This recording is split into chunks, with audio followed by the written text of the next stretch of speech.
Good. Our chief guest of the day, Honorable Justice Madan B. Lokur, Shri Prakash Singh, Chairman IPF, Dr. Vipul Mudgal, Director Common Cause, Shri Sudhir Pratap Singh, former DG NSG, and all gracious ladies and gentlemen present online to witness this event. Present online today are several senior police officers, including heads of police forces, retired police officers, distinguished civil servants, civil society leaders, jurists, lawyers, those representing NGOs, and friends of the IPF. Good afternoon to everybody, and a very warm welcome to every one of you here. My name is Ramchandran. I am president of the Indian Police Foundation. We are holding today's events online in the backdrop of the COVID-19 pandemic. And I must bring to your notice that as of today, as we speak, more than 1 lakh police personnel across India have been infected with COVID-19.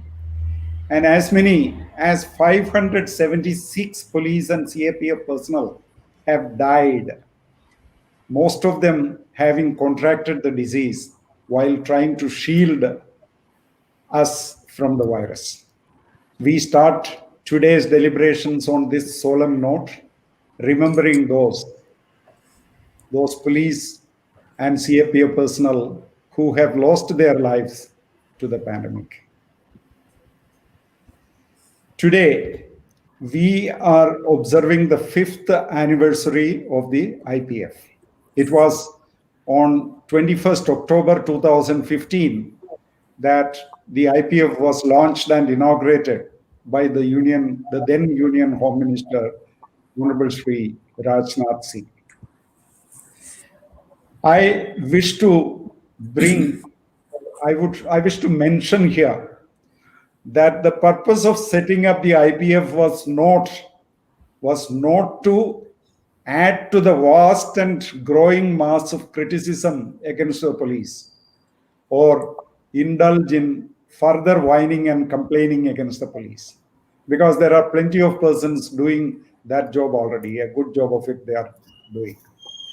Our purpose is to work with the Indian police to look for ways and means to raise the professional, ethical, and service delivery standards of the police, to generate the big and the small ideas through research and constructive deliberations, and to find practical solutions to the policing challenges of today and tomorrow.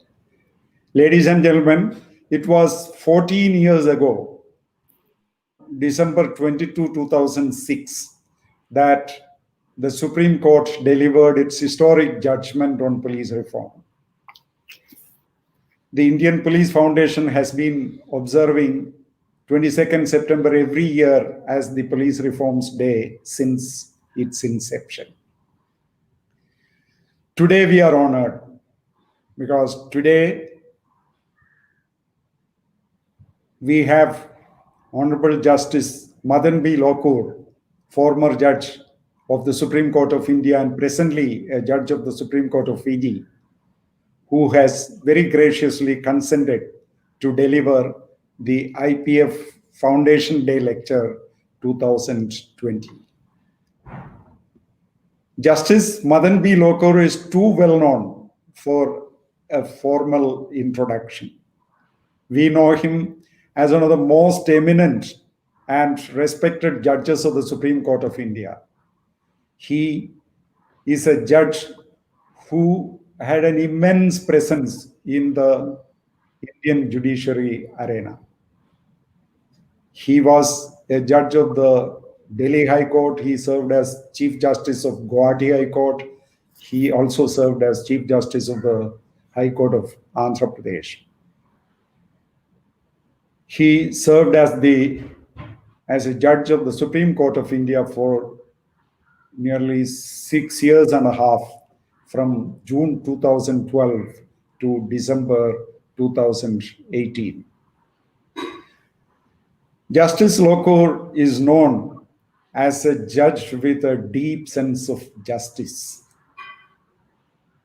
We know him for his intense concern for the rule of law and citizens' rights. In him, we see a rare blend of simplicity, humility, and intellectual integrity of the highest order.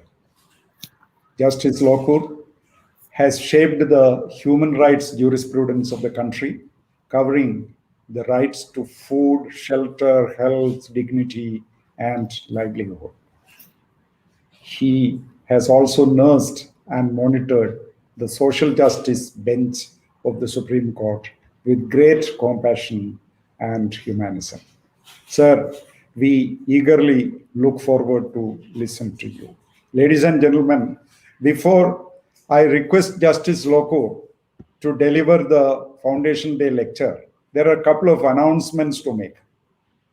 That is, after the lecture by Justice Lokur, the Shri Prakash Singh, Chairman IPF, will be speaking briefly, and that will be followed by questions and answers to be curated by Dr.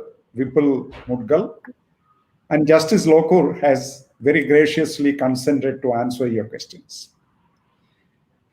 Another important event is that this event will be, that is the current event will be concluded by 5:25 p.m. And the next event begins at 5:30 p.m. The next event is a conversation that Faye D'Souza will be having with Shri Prakash Singh and Maya Darwala.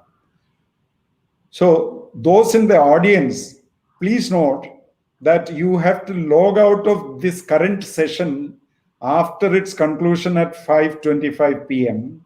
and again log in for the next session, which starts at 5:30 p.m. The links for the next session has also been circulated. It will be on your mails and WhatsApp messages. Now, may I now request Honorable Justice Madan B. Lokur to deliver the IPF Foundation Day Lecture 2020. Thank you. Thank you, Mr. Ramchandran, and congratulations to the Indian Police Foundation and Common Cause for organizing this event, and of course to Mr. Ramchandran, who is the president of the IPF, as well as Mr. Prakash Singh, who is the chairman of the IPS and the motivating force behind police reforms. And ladies and gentlemen, distinguished guests who are present here today. I will be speaking about police reforms and criminal justice reforms. I believe both of them go hand in hand, and criminal justice reforms will have some meaning if there are some police reforms that back them up. So I have actually divided my presentation into 5 different categories, 5 different segments, and I will be indicating them as we go along. The first segment is a brief background to police reforms. As you all know that it was in 1977 that the National Police Commission was set up. They gave 8 reports, the last one being in 1981, on various aspects of police reforms. Unfortunately, from 1981 onwards till 1996, no steps or no concrete steps seem to have been taken to implement the reports of the National Police Commission. And this led Mr. Prakash Singh and Common Cause to file a writ petition in the Supreme Court for the implementation of the police reforms. The Supreme Court also took 10 years to come to a decision in 2006. But in the meanwhile, certain other committee reports had come up. For example, the Ribeiro Committee, which gave 2 reports in 1998 and 1999.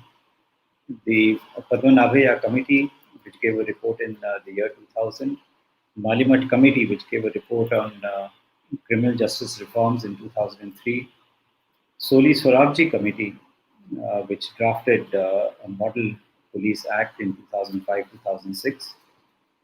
And yesterday, I came to know from a response given in the Rajya Sabha that there was a Mushahari review committee in 2004-2005.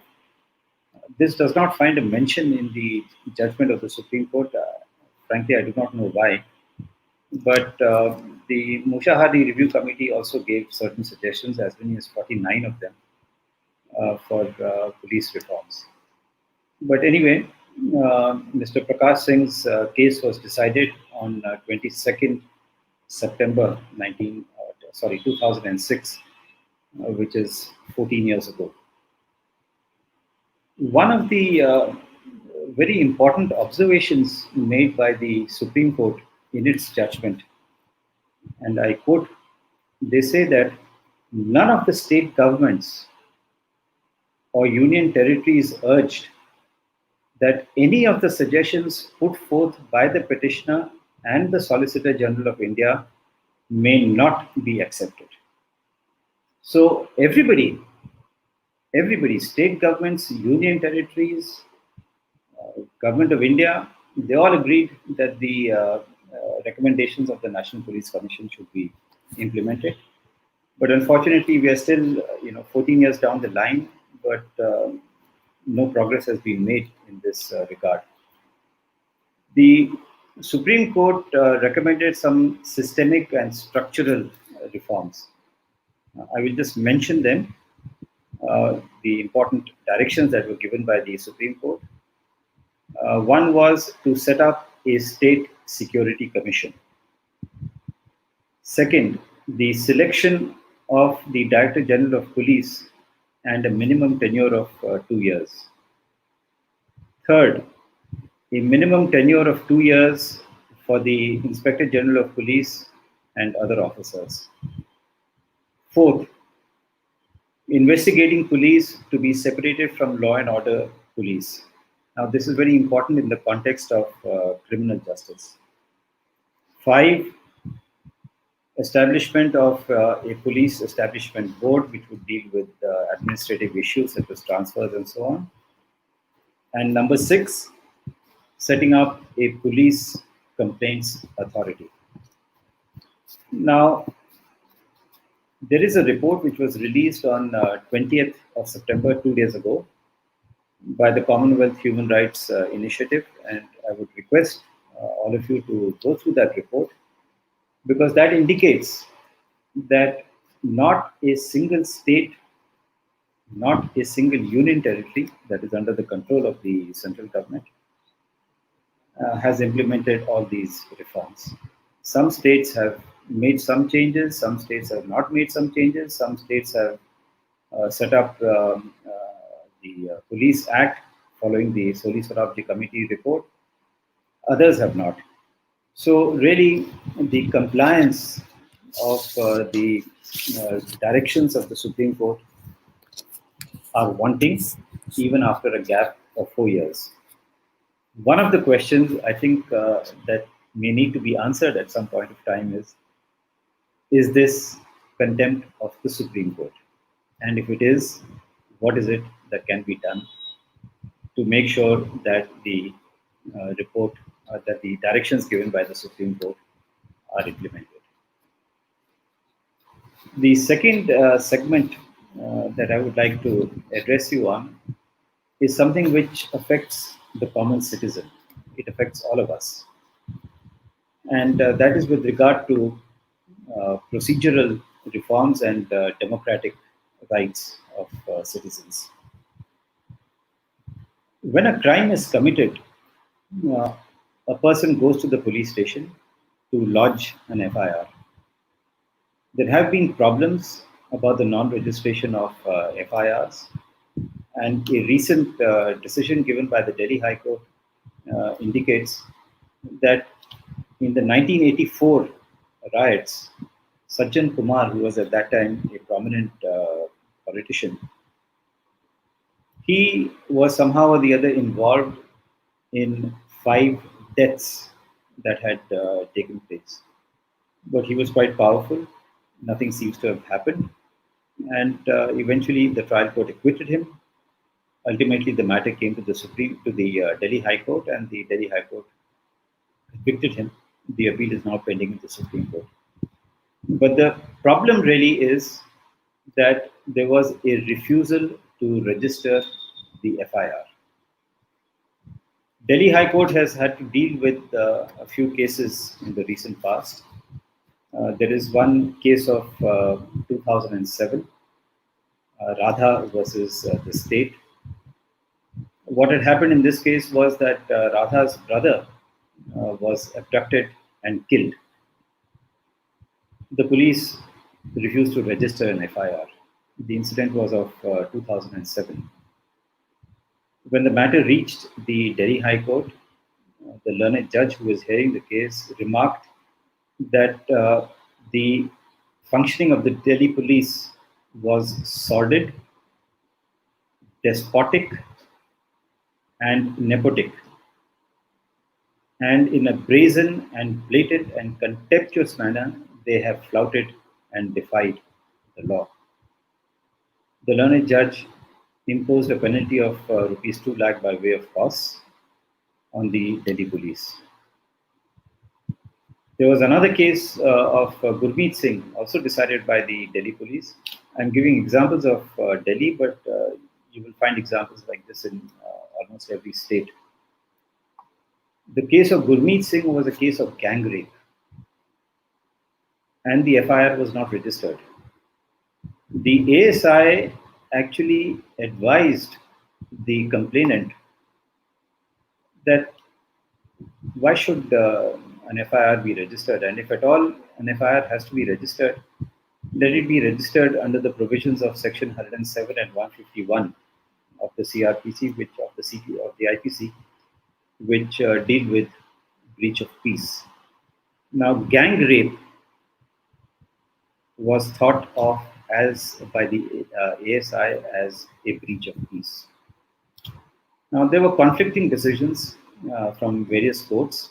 Some of them said that it is mandatory to register an FIR. Some of them said it is not mandatory to register an FIR. The police should carry out some kind of a preliminary investigation before registering an FIR.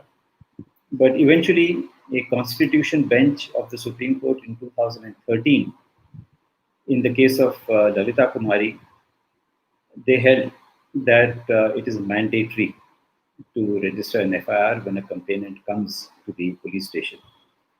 There were a few exceptions that were laid out by the Constitution bench, such as in matrimonial cases, commercial cases, medical negligence, and so on.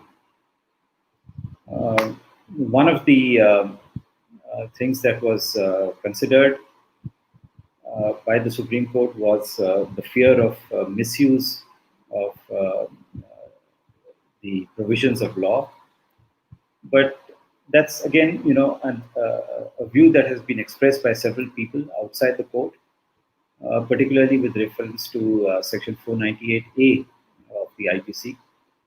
But the 243rd report of the Law Commission of India said that there is no empirical data to suggest that the provisions of 498A of the IPC are being misused.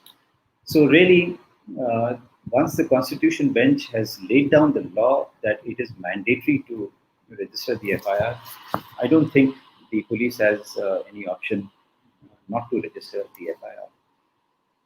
Notwithstanding this, post the Lalita Kumari decision last week, I think it was last week only, the Supreme Court in the case of Nita Kumar noted that this lady's son, the body of her son, who was a student of the National Law University in Jodhpur, was found near the railway tracks. It took her 10 months and a lot of persuasion to have the FIR registered. The police carried out investigations and gave a closure report. But when the matter came to the Supreme Court castigated the police and said that why should it take 10 months post Lalita Kumari to register the FIR? The Supreme Court was also unhappy with the investigations that were carried out and ordered fresh investigations. From Tripura, I have two cases, the other end of the country. Nikhil Chandra, where one lady was driven to suicide by her husband, but the FIR was not registered. Last month, in spite of the decision of the Tripura High Court in Nikhil Chandra, in the case of Deepika Chaudhary, she had participated in a demonstration. She was badly roughed up by the police. She went to lodge a complaint, but the FIR was not registered. So really, it is a democratic right of every citizen to report and register a crime, particularly when that person is a victim. And it is the obligation of the police to follow the law laid down by the Supreme Court. But we see that even after the Constitution Bench decision, the law is not necessarily being followed. We come to the next segment, which is about fair investigations. Now, after the FIR is registered, you need to have fair investigations to find out whether the person who is being accused of an offense is actually guilty or not. Now, it has been reported that in 2019, Delhi had over 3 lakh cases that were registered under the IPC. Every 4 hours in Delhi, there was a rape. I've been informed that there are in the region of 178 police stations in Delhi, but for the sake of calculation, let's take 200 police stations in Delhi. What this means is that each police station on an average has 1,500 cases at any given point of time. Of 2019, I'm not talking about the backlog. So really, with this kind of pressure that the police is working under, there are bound to be allegations of shoddy investigations. And this has happened in any number of cases. I had mentioned, of course, not from Delhi, but I had mentioned about Jodhpur, where the Supreme Court had remarked about shoddy investigations. But you have similar situations in other places also. Again, in August this year, the Supreme Court remarked in a case of Gangadhar versus the state of Madhya Pradesh. This was not strictly a police case, but it was a case under the NCRB. And they said that the investigation was casual, perfunctory, and shoddy. So really, the police and the agencies associated with the police in some way or the other, they are under a huge pressure of work. The United Nations has suggested that there should be 222 police officers per 100,000 citizens. In India, out of 222, the sanction strength actually is 185 per 100,000 citizens. But the actual strength is 144 per 100,000. So really, you can see that the police is working under a lot of pressure. They are bound to make mistakes, but at the same time, something has to be done. We can't say that, well, it's all right if investigations are shoddy. It's all right if criminals get away. It's all right if innocent people are put behind bars. There's a lot of pressure of work. What can be done? That can't be an answer. And the answer has to be police reforms. Otherwise, you will end up, with hundreds of cases where the courts will be saying that the investigation is shoddy, you've got the wrong person, and start all over again or acquit the person because of shoddy investigations. What I find really somewhat more disturbing is that there is now some kind of a trust deficit, that is coming in to the police investigations. And I would like to mention a few, cases in this regard. You have the case of Hyderabad, where a lady was raped and subsequently murdered. The police, during the course of investigations, they took the accused persons to the scene of the crime. The allegation was that these people tried to snatch the pistol from the police, and in self-defense, the police had no option but to shoot all of them. 4 of them were killed. Ordinarily, one would assume that there would be some kind of a investigation to be conducted by the police, but the Supreme Court said that the investigation, not really the investigation, but an inquiry into this, into what transpired, will be conducted by a committee headed by a judge of the Supreme Court, a retired judge of the Supreme Court. I think that's an instance of trust deficit. More recently, in the encounter in which Vikas Dubey, believed to be a notorious gangster in Uttar Pradesh, also killed in an encounter, the Supreme Court again appointed a committee headed by a retired judge of the Supreme Court to find out what exactly transpired. You have, in the case of Bhimarao, for example, when the state government decided to set up an investigating team to find out what actually transpired, suddenly the central government said, well, we are transferring the case to the National Investigating Agency. Why is that? Because there was no trust, they had no faith in the impartiality of the police in Maharashtra. In Tuticorin, sometime in June, two persons, a father and son duo, Jaydev and Benix, were thrashed by the police for keeping their shop open beyond the required time. And the matter is being looked into by the CBI, the premier investigating agency, and for 3 months, they've not been able to tell us what has happened. The inquest proceedings by the magistrate under section 176 of the CRPC, not yet concluded. We have been witness to what has been described as a circus in the Riya Chakravarti case, the suicide/murder of Sushant Singh Rajput. The matter is with the CBI. Couple of months have passed by and we still don't know whether it was a suicide or whether it was a murder. Now, these are instances where the common person feels that if the premier investigating agency, if the investigating agencies of the state cannot be trusted to do a fair investigation, how are we as common citizens, how are we going to exercise our democratic rights?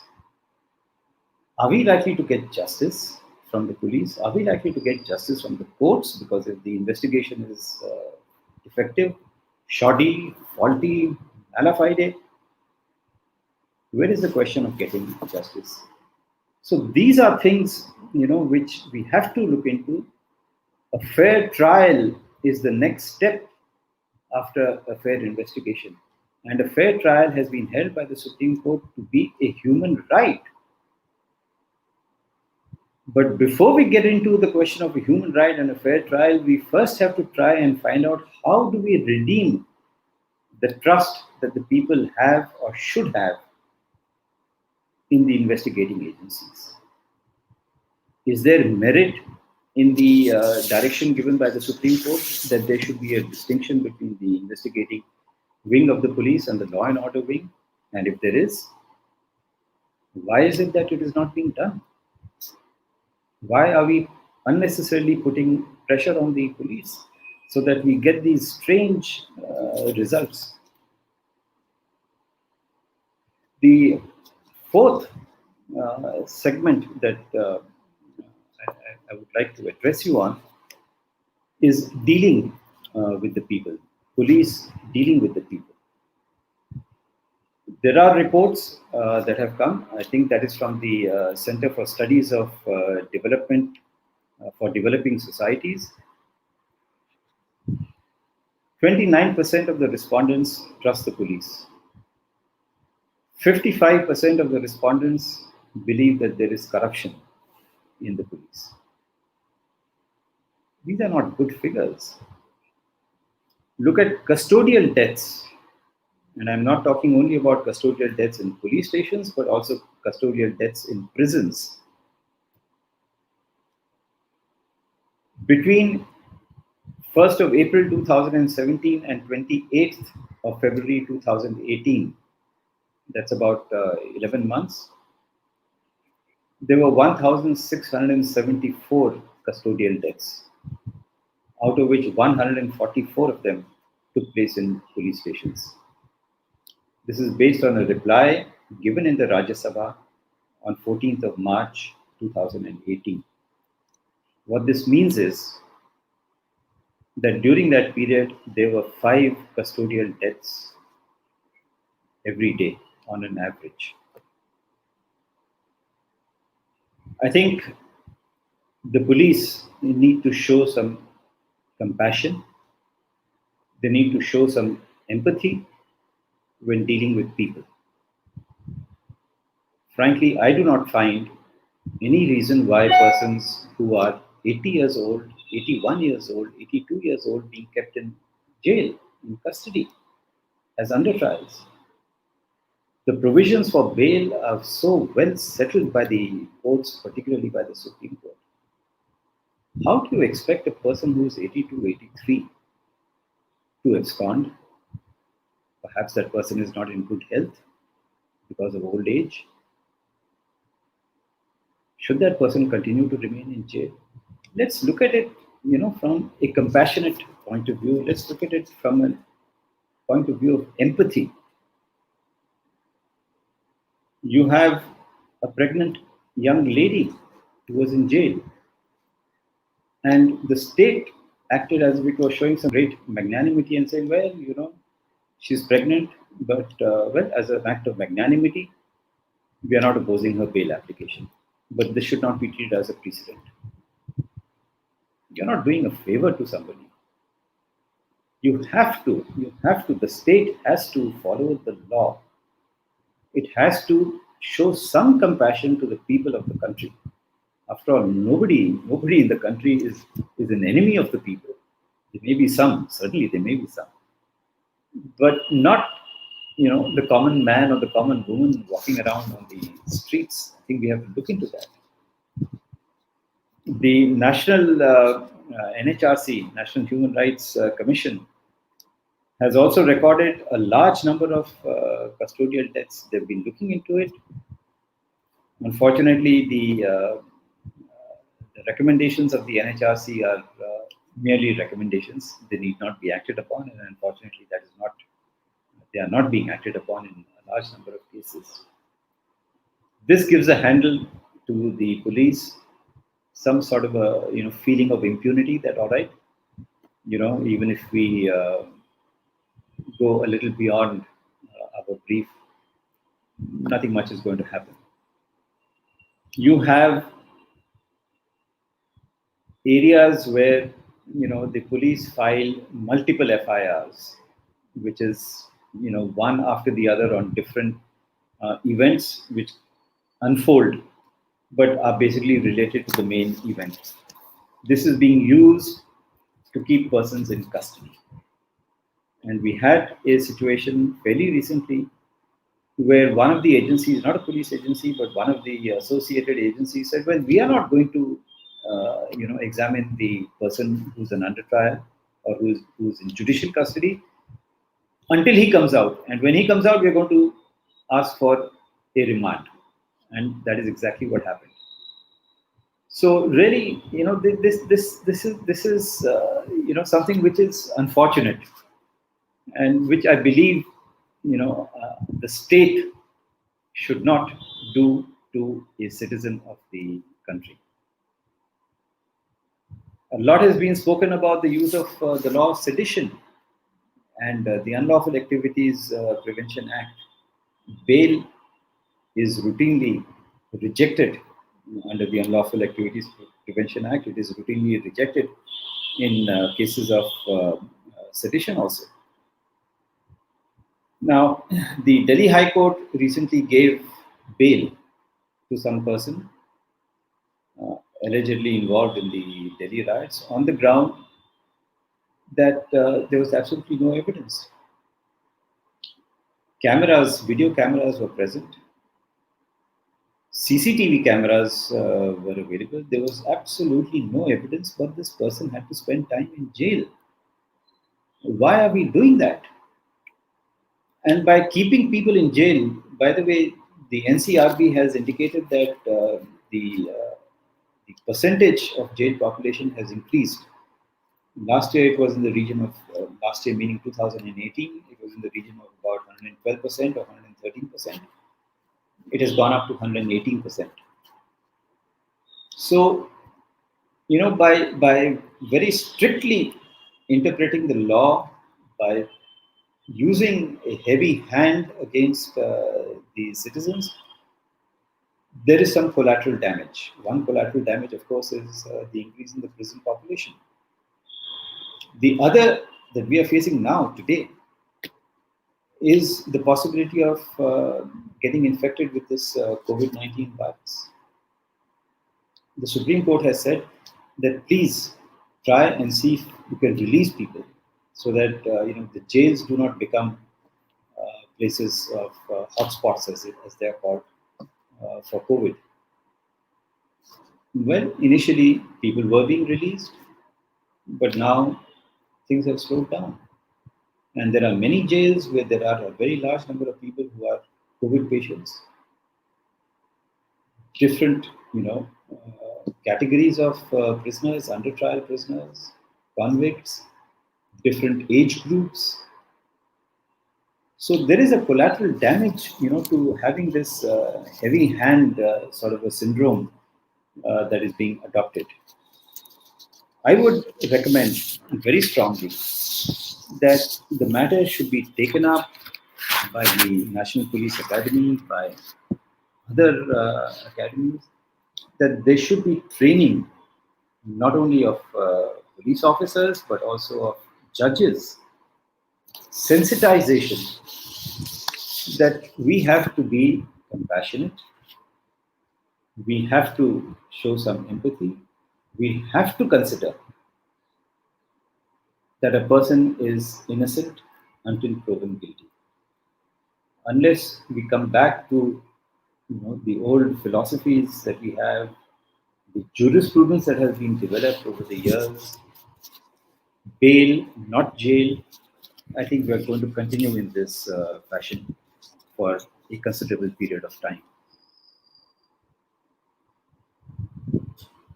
I would now like to discuss a little bit about criminal justice reforms. Like I said, police reforms and criminal justice reforms go hand in hand. A criminal case comes to the court only when there's an FIR, only when there's a proper investigation, only when there's a charge sheet. And unless we reform the police in the line and in the context of what the Supreme Court has said and in the directions that the Supreme Court has laid down, we are going to have, cases where FIRs should be lodged but are not being lodged. We are going to have investigations that are shoddy and which are set aside, and then again the court says, well, you have a de novo investigation. It serves really no purpose to have a de novo investigation or to transfer it to some other agency, because the whole process has to be gone through again. And who suffers in the process? It's the public who suffers. Where the same crime or the same alleged crime is being investigated again and again, it doesn't serve any purpose at all. Coming back to criminal justice reforms, on 26th of November 1985, that is Law Day, that is when the Constitution was passed by Parliament on 26th of November, the then Chief Justice of India, Justice Bhagwati, said, and I quote him, he said, "I am pained to observe that the judicial system in the country is almost on the verge of collapse. These are strong words I am using, but it is with considerable anguish that I say so.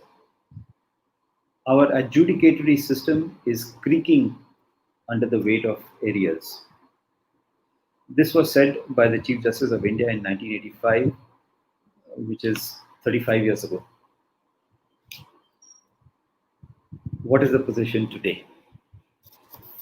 Today, in the district courts, according to the e-courts website, there are 3.46 crore cases that are pending in the district courts. 72% of these cases, that is 2.5 crore cases, are criminal cases. 58 lakh cases, or 25% of the criminal cases, are more than 10 years old. This is in the district courts. In the high courts, we have 51.5 lakh cases pending. I read in the newspapers a couple of days ago that in November 2019, 44.75 lakh cases were pending in the high courts.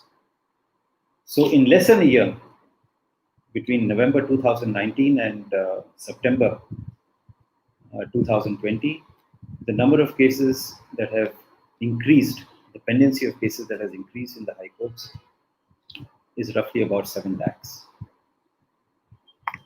28% of all the cases that are pending in the high courts are criminal cases. That is 14.7 lakh cases. More than 3 lakh cases, that is 20% of the cases, are pending in the high courts for more than 10 years. I don't know what the figures were when Justice Bhagwati gave his speech on 26th of November 1985, but I'm pretty confident that the numbers were nothing, absolutely nothing compared to what they are today. This is the kind of problem that we are facing today in our criminal justice system. The number of persons who are under trials, lodged in jails, is as high as 69%. These figures are available from the prison statistics that are given out by the NCRB. In the district courts, the number of vacancies are 20%, which is roughly slightly over 5,000. In the high courts across the country, the number of vacancies go as high as 40%. The budget for the judiciary is 0.54% of the national expenditure. Now, with these kind of figures, how do we expect any improvement in our criminal justice system? How do we expect any improvement in our justice delivery system? Forget about the criminal justice system. I think it's a very, very long shot. Now we have more and more cases coming up on issues which are far more serious. Sedition, for example. There were 30 cases in 2015. In 2018, 70 cases. That is more than double. I'm pretty sure in 2019 and 2020 there would have been more cases. Now these are serious cases. Sedition is a serious offense. Unlawful Activities Prevention Act. In 2014, 976 cases. In 2018, 1,182 cases. The number of cases that are pending under the Unlawful Activities Prevention Act, again, a very, very draconian legislation, is more than 5,000.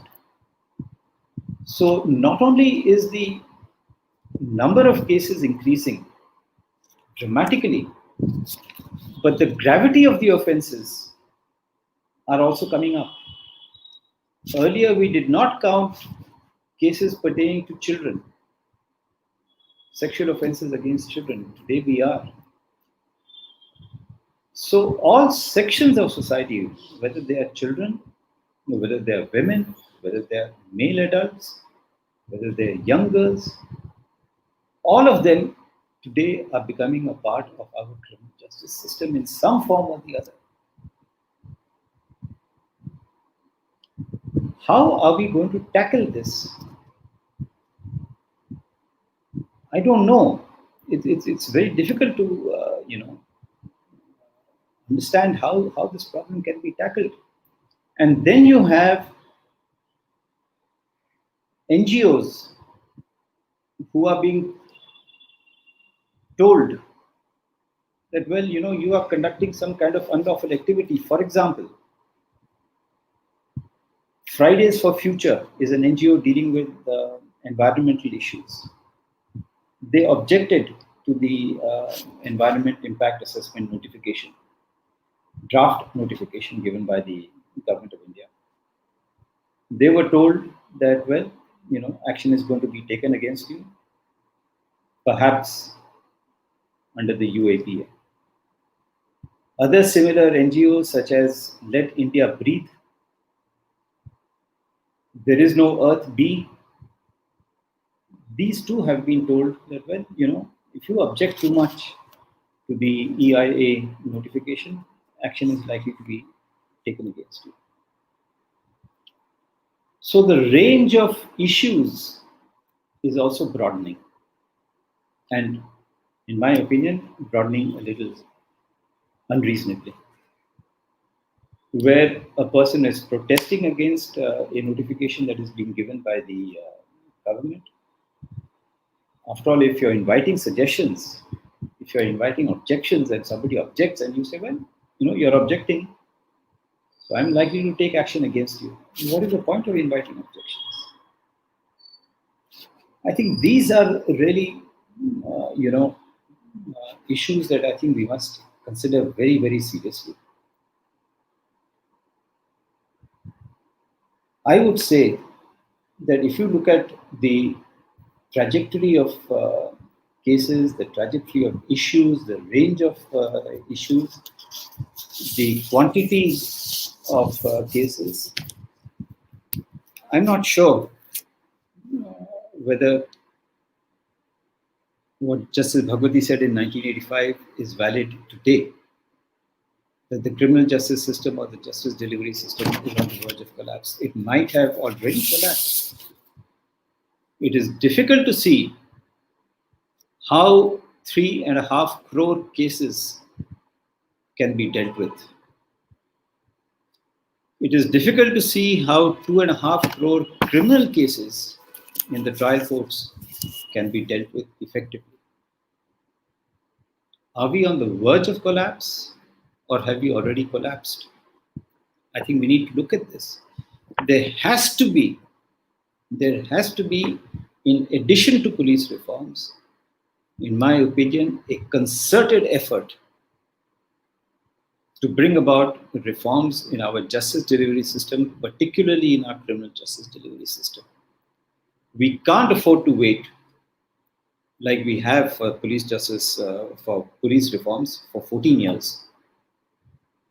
If we wait for another 14 years, I think if we wait for 14 months, we are inviting very, very serious trouble. And I will not be surprised maybe next year when we meet again on 22nd of September. It might be too late to say that, criminal justice system is surviving in the country. We need to think about it. All of us need to think about it and see how we can get back to a position that was pre-1985, before Justice Bhagwati voiced his apprehensions.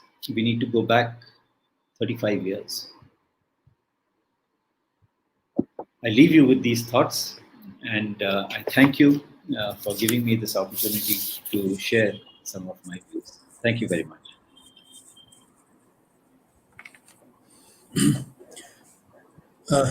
Thank you, Justice Lokur, for what was a very stimulating talk. And you have touched several important and very sensitive issues which are agitating all thinking persons. Talking on the subject of police, you drew our attention to the problem in the registration of cases. It's a huge problem. We all agree, sir. I would just like to bring to your notice one simple thing, that quite often we are under enormous pressure not to register cases. I come from UP. I'm telling you specific instances. In one case, an order came from the Home Department that crime should be brought down by 50%. A few decades later, we had a chief minister who said that crime figures should be brought down by 70%. And not only that, officers who did not bring down figures substantially to meet the satisfaction level of the chief minister, they were placed under suspension. About 8 to 10 IPS officers were suspended. I mean, it's a very strange kind of situation. And then I think across the country, state chief ministers informally tell the district director generals that देखिए DG साहब जरा figures को ऐसा control में रखिएगा ताकि assembly में ज़्यादा परेशानी ना हो. I mean, the opposition should not be able to launch an attack on us just because crime figures have gone up. So, I mean, there is problem in registration of cases. Police show diffidence, but there's a lot of extraneous factors in this matter also. You also very rightly brought our attention to to improving the quality of investigation. I mean, one thing which must be done immediately, and this is an issue where none of the states have any serious objection to the separation of investigation wing from the law and order functions from the police. This is absolutely essential, and it is not very difficult, and the states don't have much objection. All that they need to do is to increase their manpower so that there is a dedicated staff available for investigation. It should be done. It's not a difficult proposition. With some increase in staff, this can be achieved, and I'm sure the quality of investigation would improve once we have dedicated staff, at least in the big cities, for investigation work. You also talked about fair investigation leading to fair trial. Sir, I would like to bring to your notice what a celebrated police officer said in this context. He said that the relationship between fair trial and fair investigation is the relationship between a kitchen and a dining hall.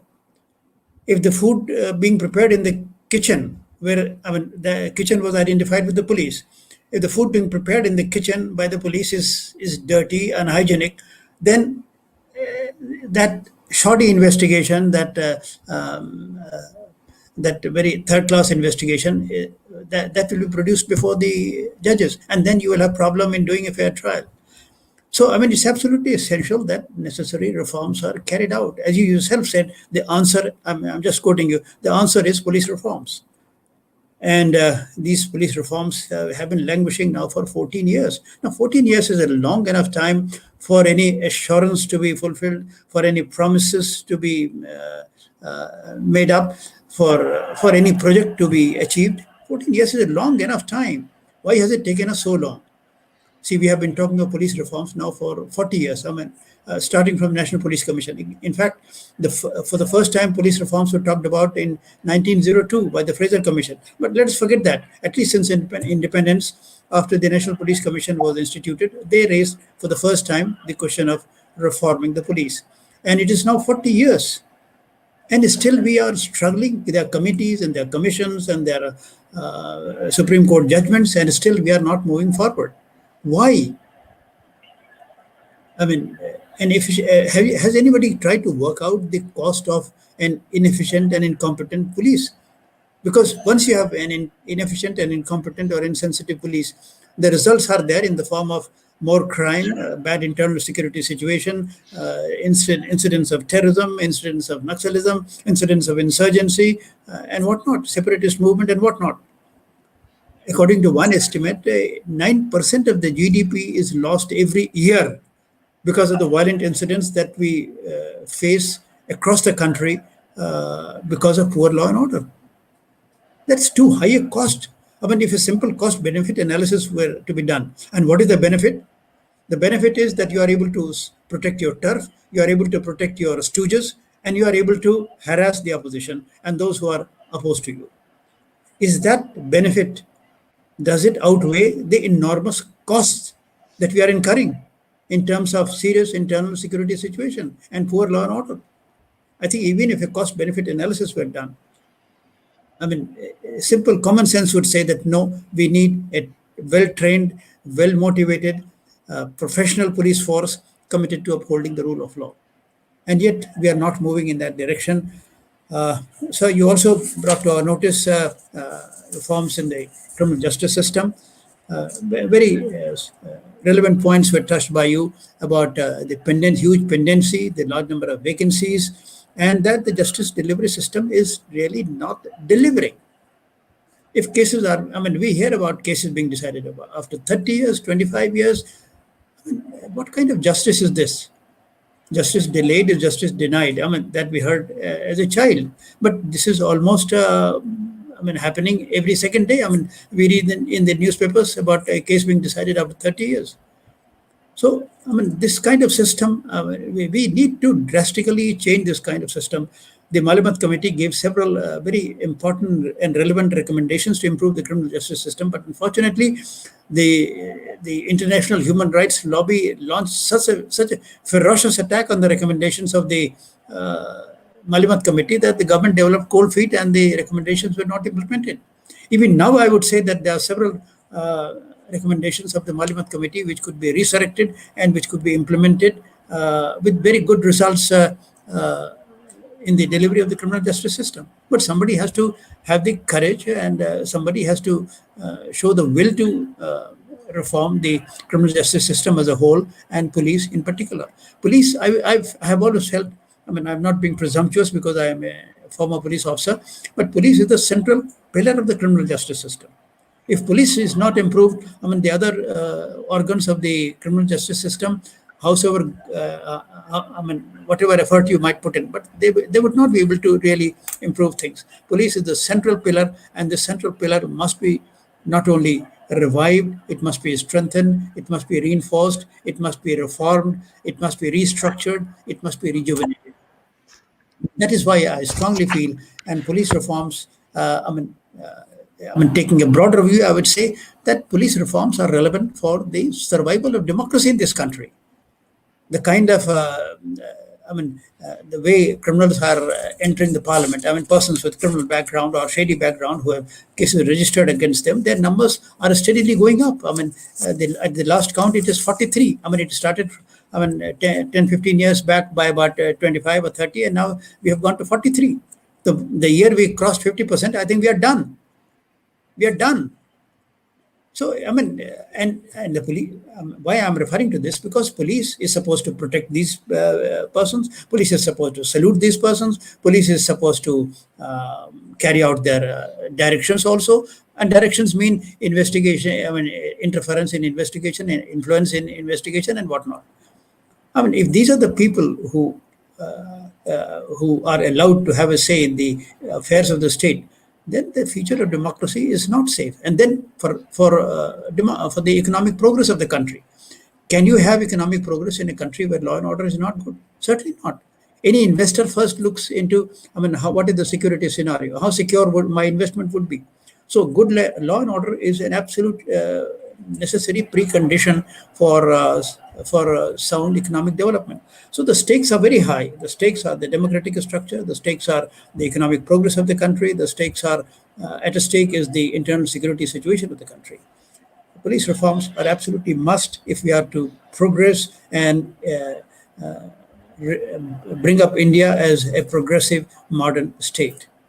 Thank you, sir. With these words, I thank you once again for what was a very enlightening presentation, and I'm sure you have given food for thought to many of us who are not only here, but tomorrow when the contents of the speech are broadcast across the country, I'm sure many people would be set thinking about what needs to be done to prevent what you said, the collapse, whether it has already taken place. I mean, this is for the first time I heard whether the collapse has already taken place. You have raised this question. It's a very serious matter, and if the collapse has taken place, then it's a very dismal scenario. With these words, thank you once again, sir. We are very grateful that you graced our Foundation Day function. Thank you. Thank you, Prakash Singh ji. And thank you, Justice Lokur. Can you hear me? Yes, yes. You have kept to time, sir, absolutely to the dot, both of you. And I congratulations for that separately. Justice Lokur, for the insightful thoughts and for bringing the issue of police reforms along with the criminal justice system reforms. Thank you very much. I'm Vipul Mudgal, and I would be just keeping the post office today. I'm just collecting questions. As you know, that this program is being live streamed on Facebook and YouTube. In fact, on multiple channels of Facebook and YouTube, about 5 to be precise. And we are constantly receiving your comments and suggestions, even the short ones on the screen. And they are in thousands, and I would definitely will read all of them one by one and take them as like feedback, or we will definitely study them. And there are many questions which are coming directly to me, so I will put some questions to you. And one of the questions, I would say the first question is exactly on the same subject that Mr. Prakash Singh finished his thoughts on. So in fact, I should have asked you to actually speak, give your comments on what Mr. Prakash Singh said. And I would also add this question there. So if you like, you can do combine both together. This says, how do police officers maintain neutrality in the face of polarization efforts by political leadership? Who will take the lead? Vipul, that's a very difficult question to answer. Who will bell the cat? That's really the problem. Now, I frankly don't know how the police can stand up to an overbearing or an overpowering executive. But somebody will have to do something about it. There are allegations, well, not allegations, but there are commentators who have said that even the judiciary is succumbing to the pressures of the executive. May or may not be true, but how does an institution, whether it is the judicial institution or whether it is the police, how do they stand up to an authority which puts pressure on them? Mr. Prakash Singh is obviously correct in saying that there are all kinds of pressures, to bring down the number of cases that are being registered, to bring down the fact that to publicize the fact that the number of cases that the number of crimes that are occurring has come down because of better policing and so on and so forth. But unless there is this transparency, unless there is accountability that is foisted on everybody, transparency, I think, is very, very important. Unless that is made available to the people, we can never get rid of these pressures. Frankly, I find it a little surprising that the NCRB gives data of 2018 sometime towards the end of 2019. The data of 2019 is still not available, but towards the fag end of 2020. but 2019 information is not available. We have computers. These are numbers which any computer can crunch. Why should it take so long?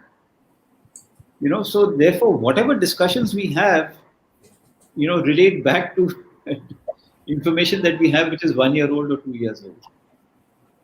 So unless we speed up data collection, data gathering, make it more scientific, it's very difficult to say how to get rid of all these pressures. You can't say no to a chief minister. It's difficult for the Director General of Police, but if the Director General of Police says, "Listen, I'm going to say no to you," I don't know what will happen. But yeah, perhaps we need somebody to say that. We need a couple of people to say that. So, Justice Lokur, you also talked about, the fair trial is a human right of every citizen. Sir, today we see very often that dissent is being criminalized. So we also see that there's enormous pressure on victims and witnesses, etc. So, there are generally kind of gloom around. There's dark clouds. Do you see some hope as a senior person who's seen it all? Sir, do you see any hope around for us? Well, efforts are being made, for victims, for example, more particularly victims of sexual offences. Efforts are being made not only by the police but also by the judiciary to make the courtrooms more victim friendly.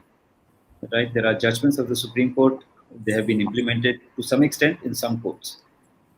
I know in Hyderabad, for example, they have a center managed entirely by the police or on the initiative of the police called Bharosa, which is like a one-stop center where medical advice is given, counseling is provided, legal services are provided. So these are efforts that are being made, but the problem is that they are being made in a few places here and there, and ultimately these become ad hoc sort of arrangements that won't take us anywhere. It has to be a huge concerted effort by everybody, by the police, to bring about some reforms. Why is it that from 1971, forget about 2006 judgment, assuming there was no judgment,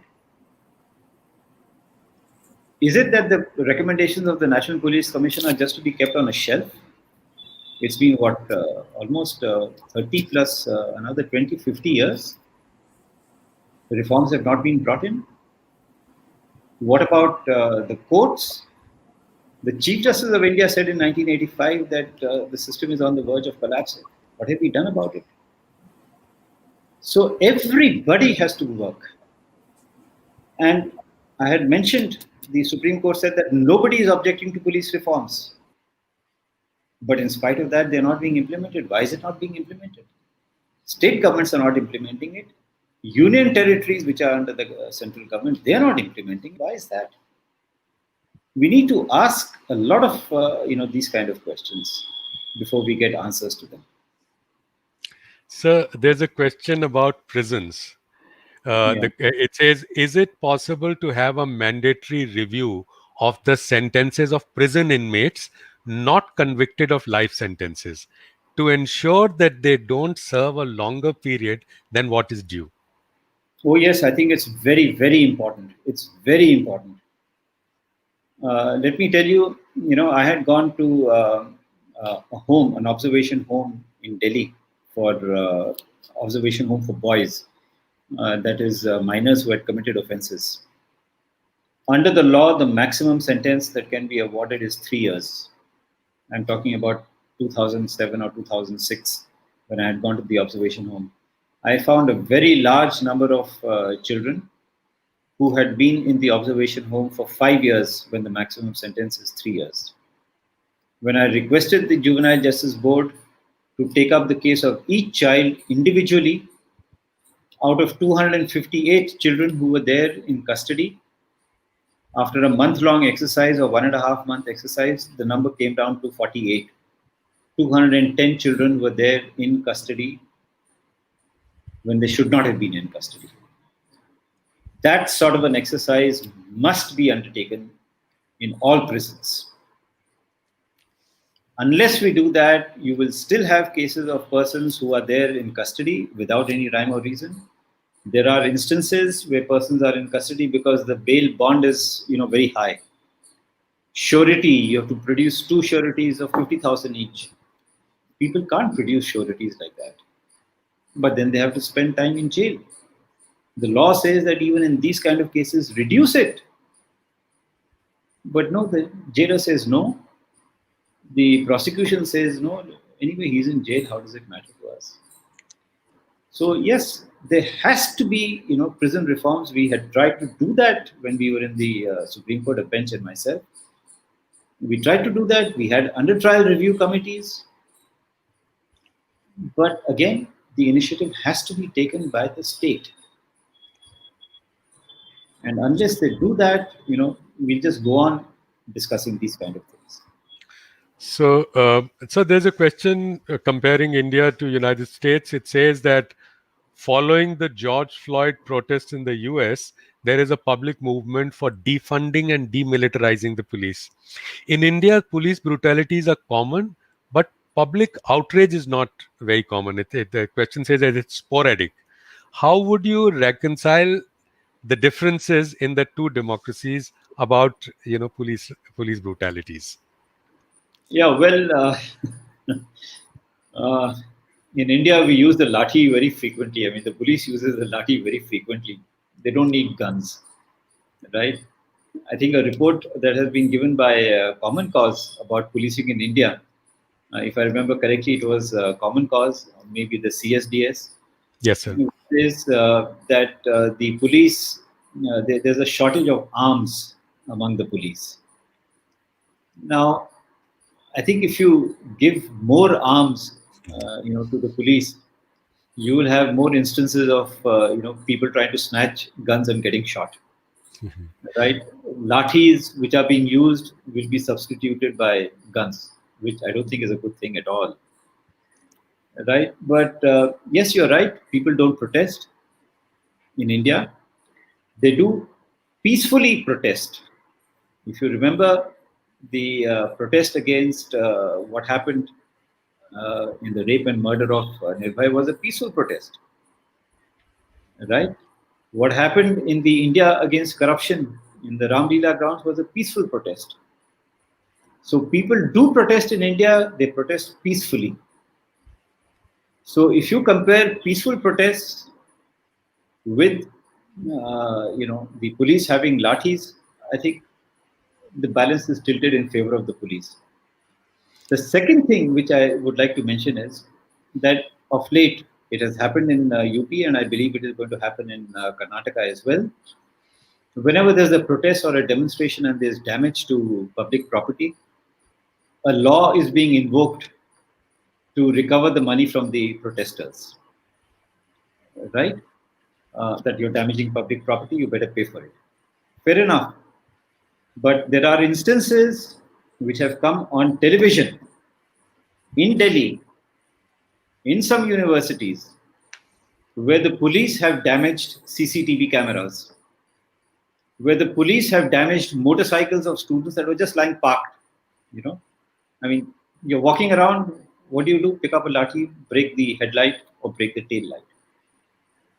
Has the police been held accountable for that? Can the police, which represents the state, say, all right, we are going to damage and break CCTV cameras which cost thousands of rupees? We are not accountable. But if you do something to, somebody's property, to the state property, you are accountable.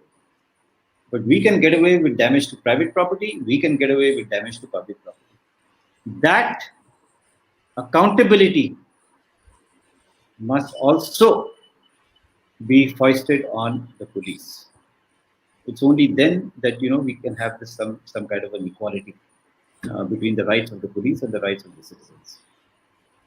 So there's a question on it's a very simple question, but I think it's straight, but not that easy. How can the judiciary prevent the misuse of central investigative agencies by the executive? Well, it's a simple question, but like you said, difficult to answer. You know, uh,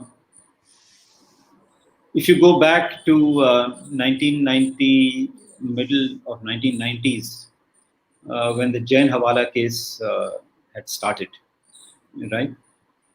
The allegations were against very senior political leaders.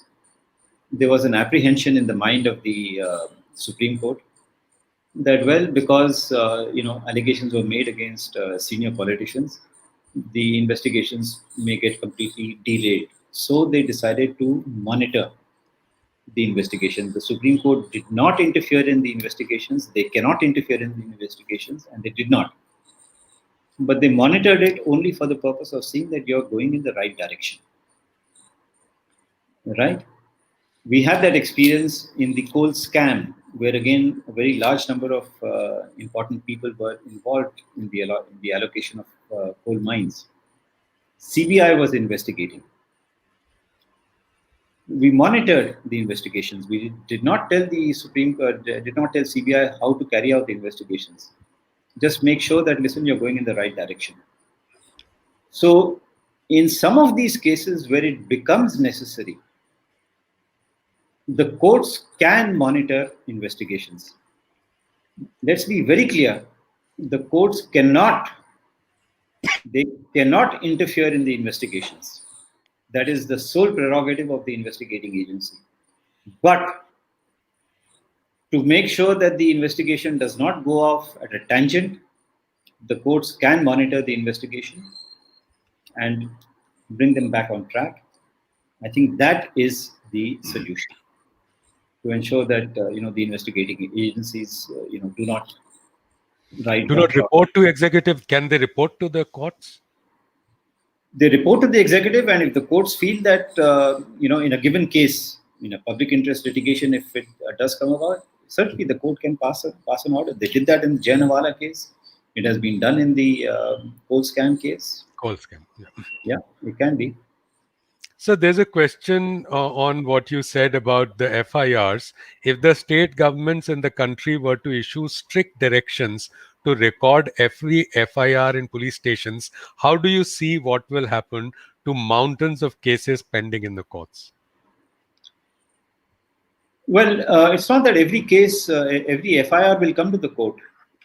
When an FIR is lodged, the police will investigate, and they will file a report under Section 173 of the CRPC to say that, well, an offence is made out, so therefore we are filing a charge sheet, or they will file a closure report. Okay, so if they file a closure report, that's the end of it. There is no trial. So really, I think this is a fear which is generated. I had mentioned about the fear of misuse of the provisions of Section 498A, for example. There was a fear that was expressed that the Scheduled Caste, Scheduled Tribes Prevention of Atrocities Act will be misused. But it has not happened. So even if the state governments mandate, one doesn't know, it may not happen that there'll be mountains of FIRs or there'll be mountains of cases. It may not happen. But certainly it will bring some sanctity to the process. And if people file malicious FIRs, action can be taken against them. So there is time perhaps for just one more question, and this is, do you think NHRC needs more powers to recommend immediate action in certain cases? Oh, yes, definitely. Definitely. The NHRC filed an affidavit. The NHRC filed an affidavit in the Supreme Court saying that they are toothless. It's like a toothless tiger. Why? They are understaffed. They are overworked. They make recommendations.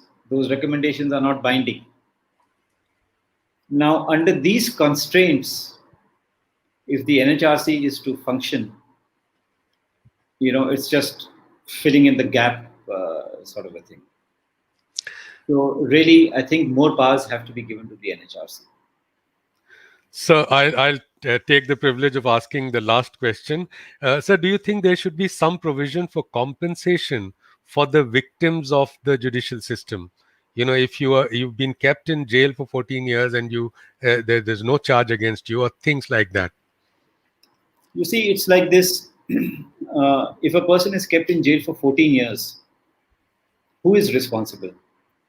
It can't be a judge, because the judge doesn't go to the jail every day to find out. Right? It's the prison officials who are supposed to know who is in jail, why is that person in jail, how long is that person supposed to be in jail. Right? So the primary responsibility is that of the prison officials. The prosecution also should be aware of the fact that we have made sure that this person goes to jail through our proper investigation and proper presentation of the case. And he should come out by a particular date. Has he come out or has he not come out? That is a check that can be placed on the prison official. So the primary duty really is that of the responsibility is that of the prison official. It is also a secondary responsibility of the prosecution. If in spite of these two people bringing it to the notice of the court, first of all, they should not bring it to the notice of the court. If the person has to be released, he should be released. But if for some reason that person is not being released, that's when the court comes in. The court is not monitoring the prisons. So I don't think the judiciary can be held accountable. It's too far removed from the actual happenings. So, Justice Lokur, thank you very much. I think the questions are now streaming in. So, I'm really sorry we had to finish this, and I know that questions will keep on coming, but we'll definitely, Indian Police Foundation, VLOG, and Common Cause will continue the dialogue on police reforms in India. Thank you very much, and over to Sudhirji.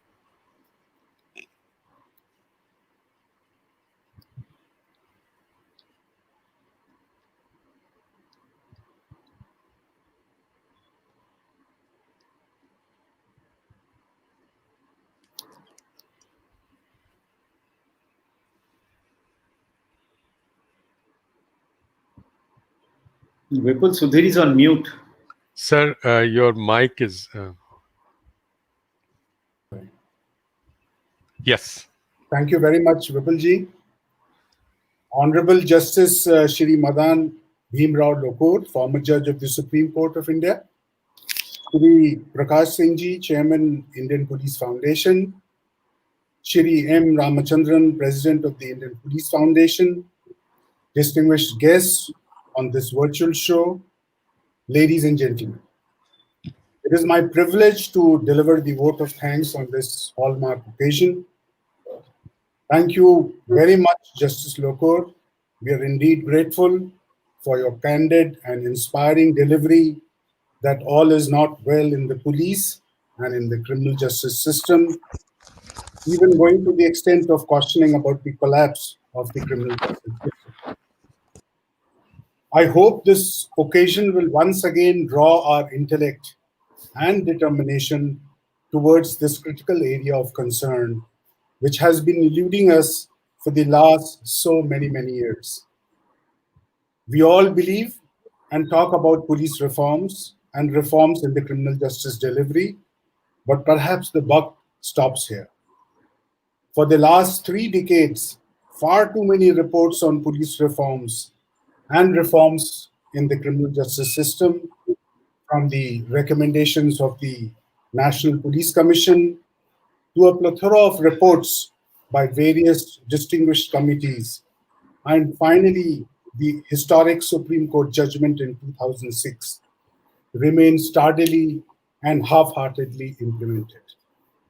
Sir, I want to, and we want to assure you that we have not given up hope. The reforms are inevitable. It will come from within or without, we don't know, but will come someday, and sooner the better. Otherwise, as rightly prophesied, our cherished democracy will be at peril.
Thank you. Thank you very much.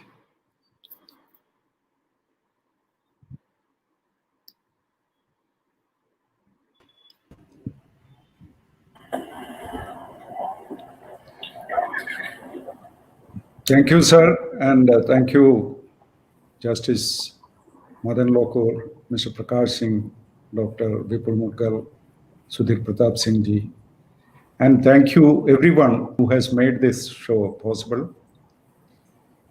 Vlog and Common Cause. Thank you very much, and have a good evening.